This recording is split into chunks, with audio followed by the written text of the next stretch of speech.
Kami dari Sahabat Channel Media Informasi PMII Kabupaten Pati.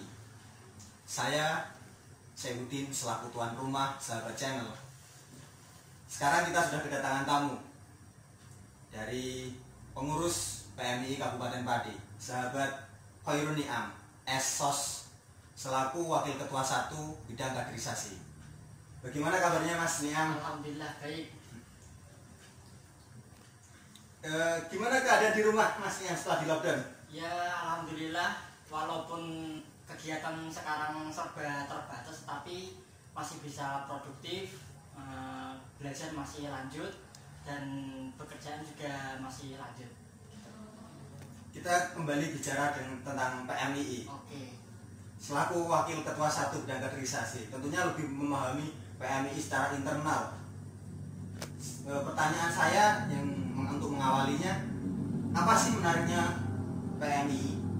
Sebelum kita membahas khusus tentang PMII, saya pengen membahas dulu tentang berorganisasi. Jadi berorganisasi itu ibarat kalau kita di mahasiswa, ibarat ketika kita di Taman Kanak-kanak atau RA, itu seperti kita bermain di wahana bermain. Nah, berorganisasi diibaratkan seperti itu. Di UKM, di lembaga kemahasiswaan, kita memiliki wadah yang sangat banyak untuk menunjang kegiatan kita selain kita mengikuti kegiatan di perkuliahan. Begitu. Lalu nilai plusnya PMII dibandingkan dengan organisasi-organisasi lain? Yang menarik di PMII kita ada 3 poin besar yang bisa kita bahas mengenai nilai-nilai atau nilai plus di PMII. Yang pertama yakni PMII memiliki sejarah yang sangat panjang dalam proses pengembangan di bangsa Indonesia ini, terutama ketika dulu era Orde Lama, bagaimana PMII berkontribusi mengawal pengembangan atau kemajuan bangsa Indonesia, kemudian Orde Baru sampai reformasi kemarin juga PMII masih eksis. Kemudian dari segi ideologi, nah PMII jelas memiliki ideologi yang tidak bisa diragukan lagi. Kita gandulan sama sarung-sarungnya para kiai gitu. Makanya PMII menjadi wadah yang sangat baik untuk berproses kita. Kemudian selain itu PMII sebagai wadah di dalam kita sebagai mahasiswa untuk berkontribusi di masyarakat, PMII memiliki jejaring, memiliki pengalaman yang sangat banyak untuk sebagai wadah kita dalam belajar maupun dalam melakukan gerakan. Gitu. Itu kan kalau gambaran PMII secara lebih luas, secara skala nasional. Nah, kalau PMII Pati khususnya gimana? Di PMII Pati kurang lebih sudah berusia 22 tahun. PMII Pati berdiri mulai dari 98 ya. Kalau kita membaca PMII Pati, tentu saja kita membaca peta Kabupaten Pati terlebih dahulu. Kabupaten Pati memiliki geografis yang sangat beragam. Di daerah Juwana ada pesisir, di daerah Gembong ada pegunungan, di daerah selatan ada persawahan, ada ladang pertanian sangat luas. Kemudian di daerah utara ada kawasan pesantren. Nah, itu menjadi wadah untuk bisa dieksplor kita sebagai teman-teman mahasiswa. Kemudian di Pati ada sekitar 7 atau 8 kampus perguruan tinggi atau sekolah tinggi. Kemudian ada Akbid, kemudian apalagi ada Mahat Ali, ada 2 kalau nggak salah. Nah, itu juga menjadi nilai tambah kita sebagai jejaring antar mahasiswa, khususnya di PMII. Di Pati ada kader PMII berasal dari 2 kampus besar di Kabupaten Pati, yakni Institut Pesantren Falah dan STAI Pati.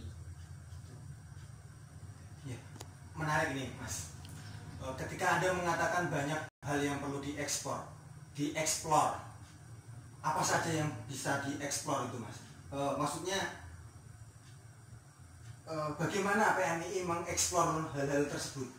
Tentu saja dengan kaderisasi ya Mas. Jadi kita kan organisasi mahasiswa, tentu saja tidak lepas dari yang namanya kaderisasi. Tidak hanya action, tidak hanya kita memberikan kontribusinya, tapi juga mula-mula kita harus melakukan kaderisasi dulu. Mula-mula kita harus melakukan pendidikan terlebih dahulu. Di PMII kita kenal yang namanya pendidikan formal, pendidikan informal, dan pendidikan non formal.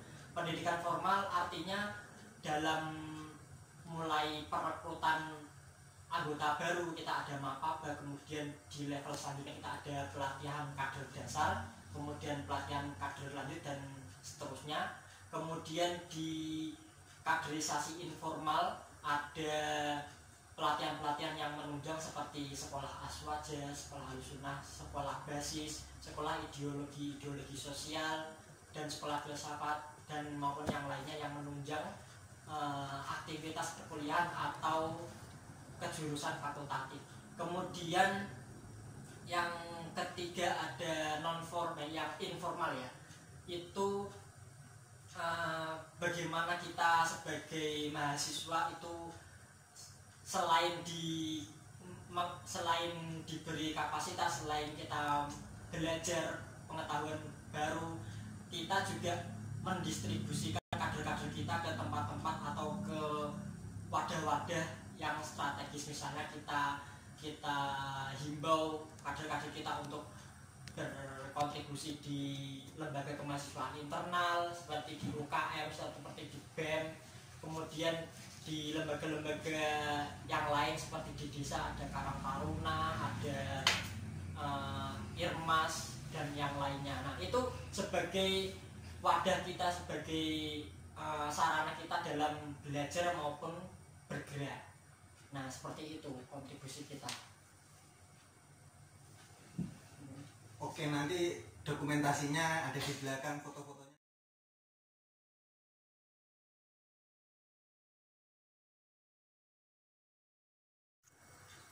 Itu tadi sedikit pemaparan dari sahabat Niam selaku Wakil Ketua 1 Bidang Kaderisasi. Sekarang closing statement Mas, untuk menarik minat dari mahasiswa baru agar mau berproses di dalam PMI. Oke. Untuk teman-teman mahasiswa baru, ketika sahabat-sahabat kuliah di kampus, hendaknya tidak hanya ikut kuliah, belajar dan baca buku, kemudian mendengarkan ceramah dosen saja, tetapi kita harus berproses, berorganisasi, dan bisa menemukan hal-hal baru, menemukan wawasan-wawasan baru. Karena ketika kita cuma jadi mahasiswa kupu-kupu, nanti eman-eman pengalaman kita, waktu kita yang sudah terbuang, tidak ikut organisasi.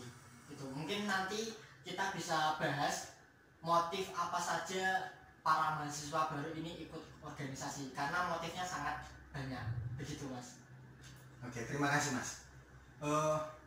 Berhubung kita sudah di penghujung acara, izinkan saya untuk menutup acara ini. Wallahu muwaffiq ila aqwamit thoriq. Hidup tidak menarik kalau tiada konflik. Wassalamualaikum warahmatullahi wabarakatuh. Waalaikumsalam.